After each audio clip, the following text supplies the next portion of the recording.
வீட்டில் இருந்து கேட்ட அலறல் சத்தம். அண்ணன் தம்பிக்கு இடையே திடீரென ஏற்பட்ட தகராறு. கட்டையால் தம்பியின் தலையில் ஓங்கி அடித்த கொடூரம். வலி தாங்க முடியாமல் இரத்த வெள்ளத்தில் சம்பவ இடத்திலேயே சுருண்டு விழுந்த தம்பி. உடன் பிறந்த தம்பியை அண்ணனே கட்டையால் அடித்து கொலை செய்தது ஏன்? நடந்தது என்ன?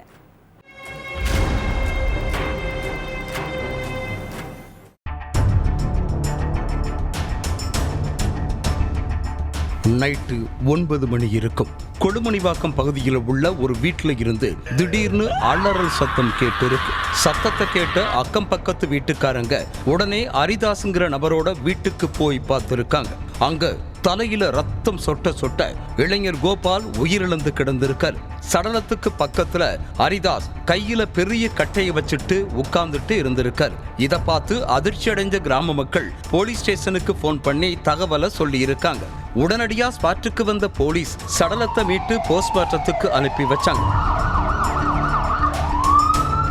அடுத்து ஹரிதாஸ ஸ்டேஷனுக்கு கூப்பிட்டு போன போலீஸ் அவரை தங்களோட கஸ்டடியில் எடுத்து விசாரிக்க ஆரம்பிச்சாங்க. காஞ்சிபுரம் மாங்காட்டில் உள்ள கொழுமணிவாக்கத்தை சேர்ந்த ஹரிதாஸுக்கு கல்யாணமாகி குழந்தைங்க இருக்காங்க.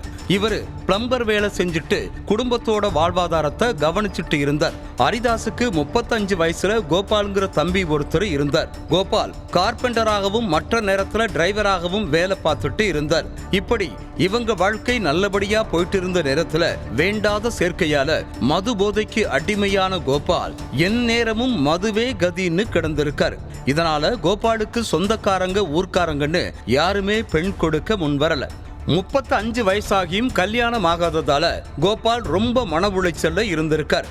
அது மட்டும் இல்லாம கல்யாணம் பண்ணி வைக்க சொல்லி வீட்லயும் பிரச்சனை பண்ணியிருக்காரு கோபால். கொஞ்ச நாளைக்கு முன்னாடி ஃபுல் போதையில வீட்டுக்கு போன கோபால் அண்ணனுக்கு மட்டும் கரெக்டான வயசுல கல்யாணம் பண்ணி வச்சிட்டீங்க, ஆனா எனக்கு மட்டும் இப்ப வர கல்யாணம் பண்ணி வைக்காம ஏமாத்திட்டு இருக்கீங்கன்னு தாய்கிட்ட சண்டை போட்டு இருக்கார்.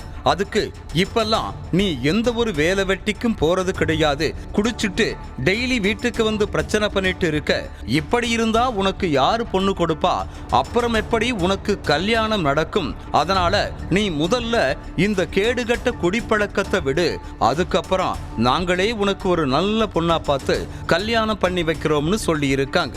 இதனால கோபாலுக்கும் அவரோட தாய்க்கும் பயங்கர வாக்குவாதம் ஏற்பட்டிருக்கு. சம்பவத்தன்னைக்கு மறுபடியும் ஃபுல் போதையில வீட்டுக்கு போன கோபால், நான் குடியெல்லாம் விட மாட்டேன், நான் இப்படித்தான் இருப்பேன், யாருக்காகவும் என்ன மாத்திக்க முடியாது, எனக்கு சீக்கிரம் ஒரு நல்ல பொண்ணா பார்த்து கல்யாணம் பண்ணி வைங்க, அப்படி இல்லைன்னா உங்களை சும்மா விட மாட்டேன்னு மிரட்டி இருக்கார். தம்பியோட நடவடிக்கையை பார்த்து கடுப்பான அண்ணன் ஹரிதாஸ், உன்னால டெய்லி வீட்டுல பிரச்சனையா தான் இருக்கு, இனிமே நீ ஒழுக்கமா இருந்தன்னா உனக்கு ஒரு நல்ல பொண்ணா பார்த்து கல்யாணம் பண்ணி வைக்கிறோம், அப்படி இல்லைன்னா வீட்டை விட்டு வெளியே ஓடி போயிருன்னு திட்டிருக்கார். அதை கேட்டு கோபமான கோபால் ஹரிதாஸ தகாத வார்த்தையால திட்டியிருக்கார். கோபால் வரம்ப மீறி பேசினதை கேட்டு ஆத்திரமடைந்த ஹரிதாஸ் வீட்டுக்கு வெளியில கிடந்த கட்டையை எடுத்துட்டு வந்து கோபால் தலையிலேயே சர்ரமாரியா தாக்கி இருக்கார். இதுல நிலை குலைஞ்ச கோபால் சம்பவ இடத்திலேயே துடிதுடிக்க உயிரிழந்துட்டார். இந்த விஷயத்தை கேள்விப்பட்டு ஸ்பாட்டுக்கு வந்த போலீஸ் ஹரிதாஸ அரெஸ்ட் பண்ணி சிறையில அடைச்சிட்டாங்க.